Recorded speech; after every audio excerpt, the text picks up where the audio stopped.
समचरण सरोजं सान्द्रनीलाम्बुदाभं जगन्निहितपाणि मण्डनं मण्डनानां तरुण तुलसीमाला गन्धर्व कञ्चनेत्रं सदय धवलहास्यं विठ्ठलं चिन्तयामि पांडुरंगा करू प्रथम नमन दुसरे चरण संतांची या त्यांच्या कृपादाने कथेचा विस्तारो बाबाजी सद्गुरुदास तुका वचन ऐका कमळापती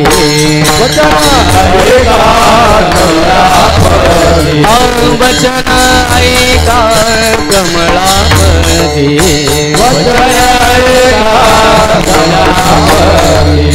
माझी रंकाची विनंती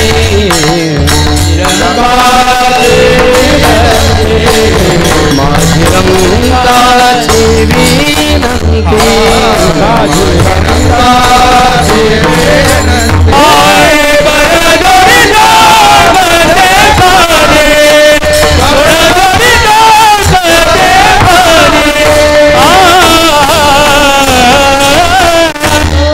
आपण असावे जवळी नमो ज्ञानेश्वरा नमो ज्ञानेश्वरा निवृत्ती उदारा सोपान देवा मुक्ताबाई नमो त्रिभुवन पावनी अद्यत्वे जननी देवांची पतित पावना पतित पावना पतित पावना दीनानाथ नारायणा दीनानाथ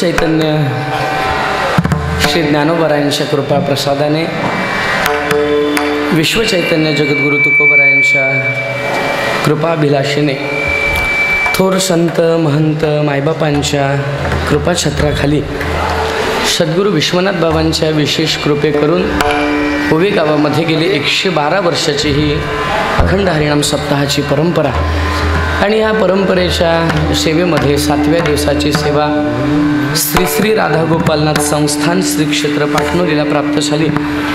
या सेवेच्या पायीक होत असताना एक विशेष पर्वणीचा काळ म्हणून एक अभंग तुमच्या पुढे मांडतोय। एक 1.5 वर्षापूर्वीपासून एक माझा संकल्प आहे, एक माझा मानस आहे की सांप्रदायिक आपण अभ्यासक मंडळी आपण सगळ्या संतांचं वाङ्मय हाताळलं पाहिजे। कधी कधी काय होतं, सगळ्या संतांनी लिहिलेलं वाङ्मय कधी कधी आपल्या पुढे येत नाही। एक 1.5 वर्षापासून असा मानस आहे की सगळ्या संतांच्यातलं एक एक चरित्र एक एक अभंग समाजापुढे आणावा। हे नवीन नाही आहे, बरेच जणांना वाटेल म्हणता म्हणता ओघाने सगळीजण म्हणून जातात अभंग नवीन होता। अभंग नवीन नाहीच आहे, 750 वर्षापूर्वी अभंग आहे।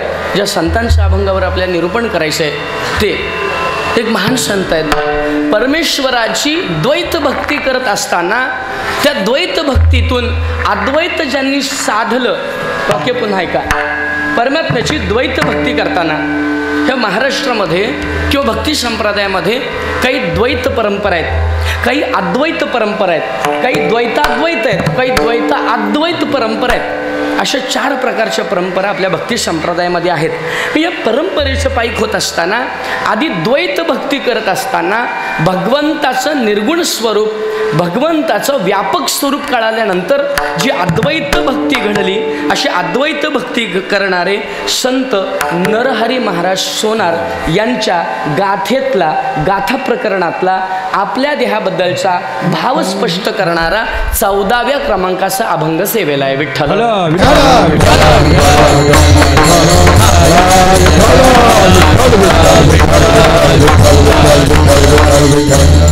गोष्ट कोणती असावी, वस्तू कोणती असावी, त्या वस्तूचा भाव कळाला, त्या वस्तूचा भाव कळाला की आपल्याकडे त्याच्याकडे बघण्याची दृष्टी बदलते.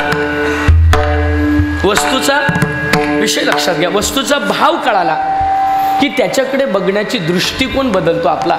मला सांगा जर एखादा लहान मुलगा आहे, त्या लहान मुलाला अगदी एक पिशवीभर चॉकलेट त्याच्याजवळ ठेवलीत आणि त्याच्याजवळ एक अगदी सोन्याचा पूर्ण गोल गोळा एक अर्धा किलोच्या समोर ठेवला, तो काय घेईल? बोला. चॉकलेट घेईल का? त्याला चॉकलेटाची गोडी, चॉकलेटाचा भाव, चॉकलेटाची रुची माहिती आहे. त्याला सोन्याचा भाव न कळाल्यामुळे तो सोनं घेणार नाही. त्यातल्या त्यात तेच जर चॉकलेट आणि तोच जर सोन्याचा गोळा आपल्यासारखा एखाद्या बुवाला दाखवला, बोला आज मन मोकळं बोला. बरेच जणांचे मला मेसेज आले, आज कोणता नवीन अभंग चिंतनाला घेताय? म्हटलं तिथं गेल्यानंतर परिचित काय काय अभंग झालेत त्या अनुषंगाने पुढचा अभंग निवडूया. आता ऐका, मीही या अभंगावर पहिल्यांदाच तुमच्या पुढे चिंतन मांडतोय. बिंदास बोला, काही चिंता करू नका. तुम्हाला आणि मला जर सांगितलं चॉकलेट पिशवीभर पाहिजेत का तो सोन्याचा गोळा पाहिजे, आपण काय घेऊ? सोन्याचा. इथं मोठा प्रश्न आहे. बरं, तुम्हाला असा प्रश्न पडला असेल, एवढ्या समाजात सोन्याचा गोळा म्हणावा तर लोक म्हणतील हा भक्त नाहीये. ऐका बरं, एवढ्या समाजात चॉकलेट म्हणावं तर लोक म्हणतील अजून याला कळलं नाही. ह्या द्वंद्वात तुम्ही आणि मी आहे. चला आपण सोन्याचा गोळा अपेक्षित करू. का सोन्याचा गोळा आपण घेऊ? त्याचं कारण आहे आपल्याला त्याची किंमत माहिती आहे. आपल्याला त्याची किमतीबरोबर त्याचं जे श्रेष्ठत्व आहे, त्याचं जे शुद्धत्व आहे, ते श्रेष्ठत्व सोन्याचं माहिती असल्या कारणाने ज्याला त्याचा भाव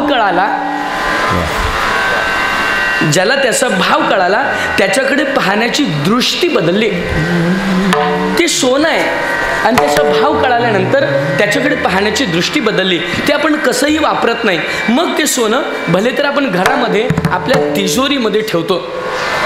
काय करतो? तिजोरीमध्ये. का हो? त्याचा भाव आम्हाला कळाला आणि त्याचा भाव कळाल्यामुळे आम्हाला त्याच्याकडे पाहण्याची दृष्टी बदलली आणि त्या दृष्टीमुळे आम्ही त्याचं जतन करून ठेवलं. काय करून ठेवलं?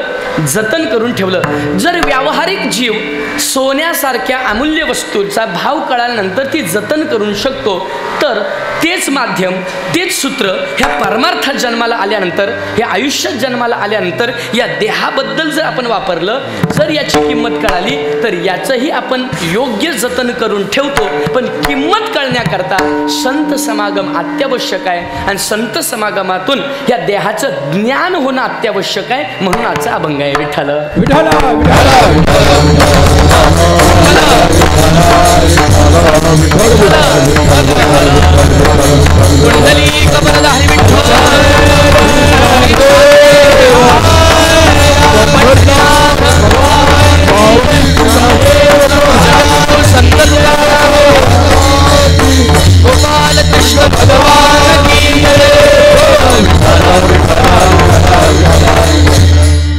बरं, मी बऱ्याचशा वेळा म्हणून गेलोय, मी एक अंकगणित शास्त्राचं समन्वय संत वाङ्मयाला जोडण्याचा मी प्रयत्न करतोय. त्याचा थोडासा अभ्यास करण्याला कारण आहे. तुकोबरांची गाथा इतर कोणत्याही संतांचं गाथा हाताळला आणि त्यांचे जे अभंगाचे क्रमांक आहेत त्याला अंकगणित शास्त्र जोडलं तर त्याच्यातून निघणारा भाव हा त्या अभंगाच्या आश्रयाला एकरूप असतो. त्यामुळे हा अंकगणित शास्त्राचा नियम इथं लावूया. 14व्या क्रमांकाचा अभंग आहे. 1 + 4 होतं आणि संख्या मिळते 5. देहाच्या संदर्भात 5 संख्येचा काय अर्थ आहे तर तुम्हा आम्हाला मिळालेला देह हा पंचतत्वाचा आहे. किती तत्वाचा आहे? पंचतत्वाचा आहे.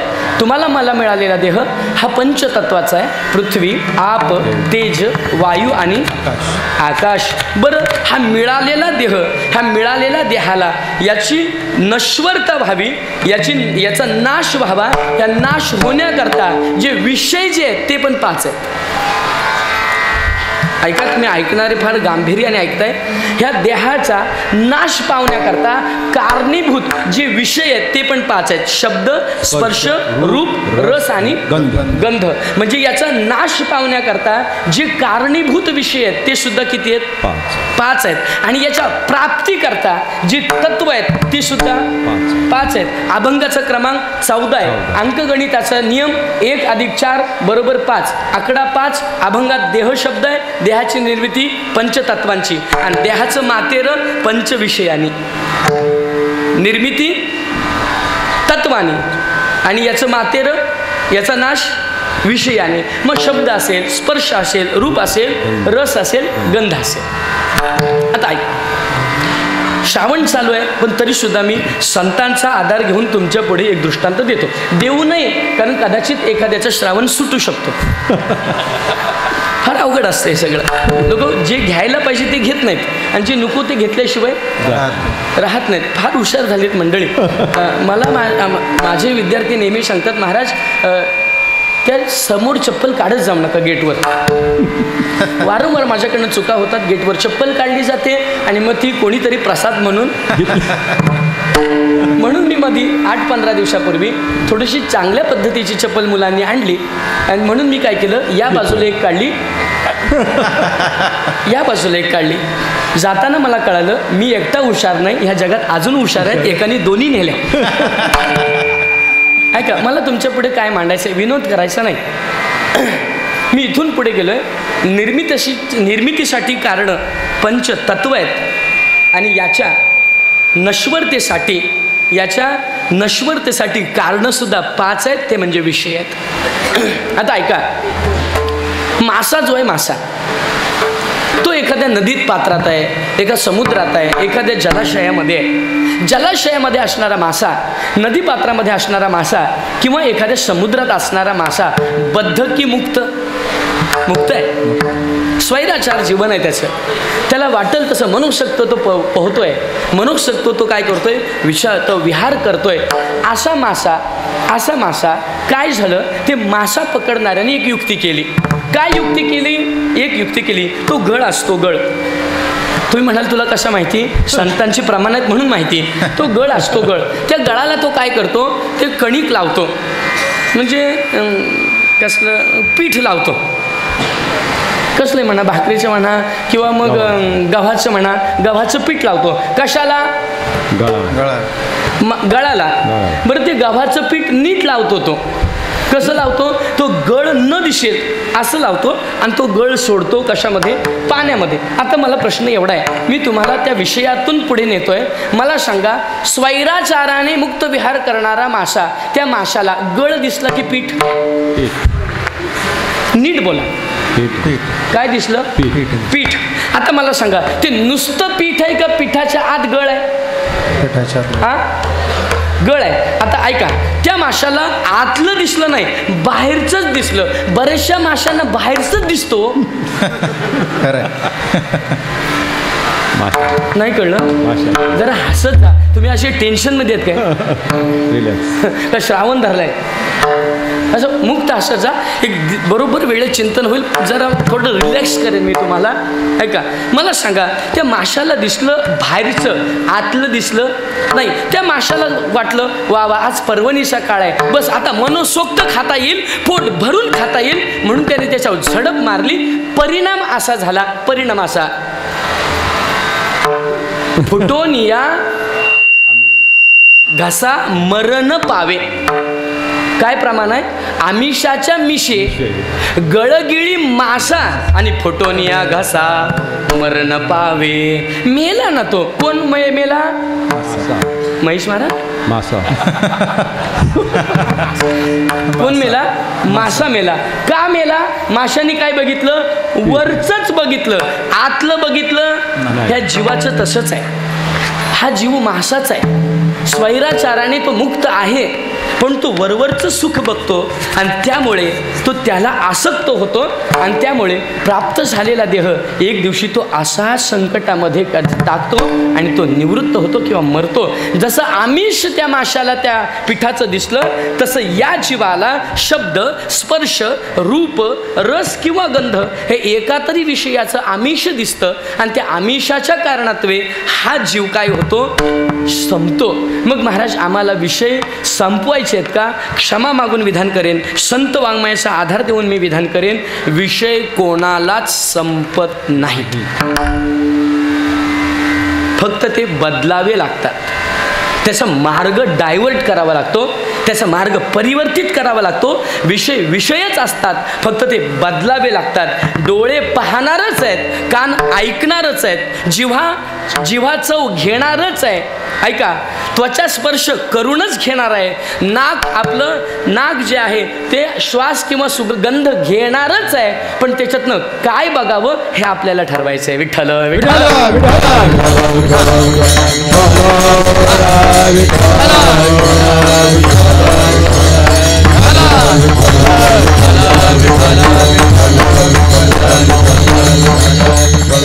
डोळ्यांनी बघायचंच आहे, पण ते बघायचंय, त्याचं रूप पाहायचंय. डोळे तुम्ही घ्या रे सुख, कानाने ऐकायचंच आहे, पण तुम्ही ऐका रे कान. वाचेनी चव घ्यायचीच आहे, पण घेई माझे गोड नाम. गोड शब्द, गोड विषय हा कोणाचा आहे, जिव्हेचा आहे. रस विषयाकडे जिव्हा प्रवृत्त करते, म्हणून गोड शब्द वापरला संतांनी. आपली जिव्हा काय ठरवते, बोला ना. जेवण खारट झालं का जेवण आळणी झालं का कोण ठरवतं, जिव्हा ठरवते. म्हणून गोड शब्द संतांनी वापरला, कारण हे विषय आपल्याला संपत नाहीत. फक्त ते सांसारिक विषयाकडे प्रवृत्त करावे का पारमार्थिक विषयाकडे प्रवृत्त करावे हे आपल्या ज्ञानावर आधारभूत आहे. मग ते ज्ञान कुठे आहे, मग ते कशाबद्दलचं ज्ञान. एक सांगू, संसाराबद्दलचं ज्ञान हे काय विशेष नाही, परमार्थाचं ज्ञान विशेष आहे. विशेष ज्ञान परमार्थाचं आहे. ते परमार्थाचं ज्ञान कशाबद्दल आहे, आम्हाला प्राप्त झालेला देह हा, आपल्याला प्राप्त झालेला देह हा संसार करण्याकरता मुळीच नाही मिळाला. हा मिळालेला देह फक्त आणि फक्त परमार्थासाठीच मिळाला आहे. थोडं धाडसाने बोलेन, संसारासाठी मिळाला आहे हे कोणाला वाटतं त्यांनी बोटवर करा. आपल्याला संसाराकरता देह मिळाला नाही, मिळाला कशाला करता, परमार्थ करता. त्याचं कारण आहे, अनंत योनीमध्ये फिरून जे दुःख आम्ही भोगलं, अनंत योनीमध्ये फिरून जे आम्ही पचवलं, त्याच्या निवृत्ती करता देह, त्याच्या निवृत्ती करता. भजना गोमटा देवे दिला देह, भजना गोमटा झाला फाटा बाधिकेचा, तोया झाला फाटा बाधिकेचा. भजना गोमटा भजना गोमटा, तोया फाटा बाधिकेचा, झाला फाटा बाधिकेचा.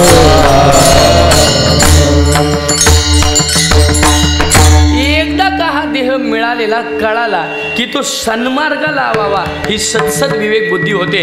मिळालेला देह जरी आपल्याला त्यागायचा असेल तर तो परमार्थात त्यागला तर या देहाचा पुरुषार्थ आहे, तो प्रपंचात त्यागला तर या देहाचा पुरुषार्थ नाही.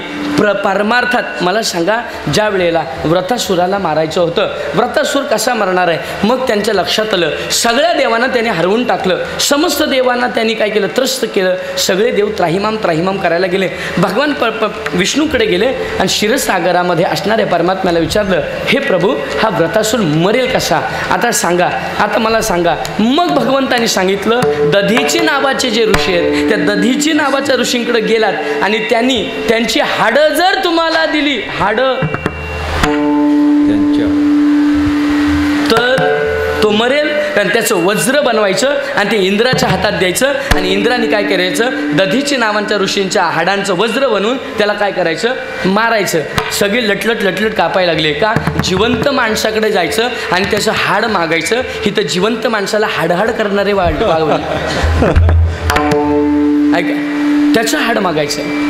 अंतर्ज्ञानी असणाऱ्या त्रिकालज्ञानी असणाऱ्या दधीची ऋषींनी आपल्या मठात आलेल्या सर्व देवांचं मन ओळखलं आणि सांगितलं देवांनो तुम्ही जे मागण्याकरता आलात ते निसंकोचपणे मागा. त्याचं कारण आहे एक दिवस हा देह मला ठेवायचा आहे आणि हा सरणावर जळून याची माती किंवा याची राख रांगोळी होणार आहे. मग याची राखच जर होणार आहे तर तो तुमच्या कामाला जर येत असेल तर मी आनंदाने स्वीकारतो. आणि आनंदाने स्वीकारत असताना एक लक्षात घ्या माझी तुम्हाला हाडं पाहिजेत ना मग वनगायींना बोलवा आणि वनगायींना पहिल्यांदा माझं शरीर चाटायला सांगा. त्याचं कारण वनगायीच्या जिभेला काटे असतात. वनगाईच्या जिभेला काटे असतात. मग वनगाईने मला चाटल्यानंतर त्या काट्याने माझं मांस ऑटोमॅटिक बाजूला होईल आणि मग काय होईल गायीच्या स्पर्शामुळे मी आत्यंतिकही पवित्र होईल आणि माझी हाडं तुम्ही घ्या आणि वज्र बनवा. दधीची ऋषींनी स्वतःच्या देहाचा न त्याग करता देह सत्कर्माकरता समर्पित केला. आपला देह कशा करता आता उत्तर द्या. परमार्था करता का प्रपंच करता? झोपले का काय जरा जोरात बोला. परमार्था करता आपला देह बरोबर आहे लॉक किया जाय. परमार्था करता देह परमार्था करता कोणाकोणाला वाटतं आपला देह सगळ्यांना वाटतं. मला सांगा मग परमार्थ आपल्याकडनं करायचं आहे. परमार्थासारखं जगात कोणतंही धन नाही. सगळी धनं संपतात. सगळ्या धनाची